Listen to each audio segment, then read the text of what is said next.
Asa lami mga friends, ang mineral water nga baligya sa tindahan o ang tap water sa gripo. Dagan kanato ang dili mainom og tubig sa gripo tungod sa lain-lain nga mga rason. Pero ang uban pod dili pod mo inom og mineral water kay gasto kaayo. Mahal baya pod ang mineral water karon.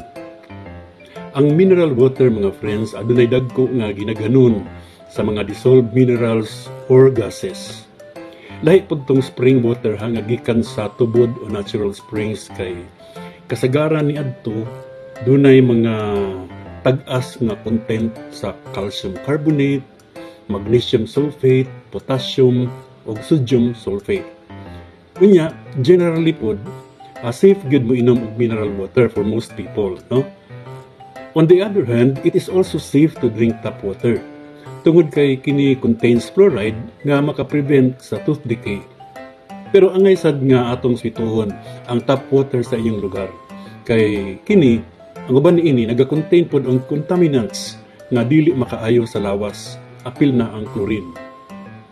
Although both tap and bottled water have pros and cons, the tap water is generally the better option.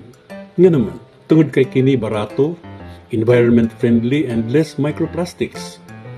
And most people dili pud maka-differentiate sa kalahian sa duha in terms of the taste or lasa.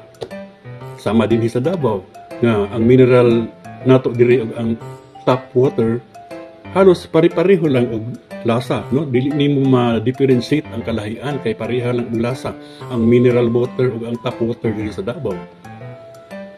So para nako, pwede ra pod ko sa mineral water o pwede ra pod ko sa tubig sa gripo.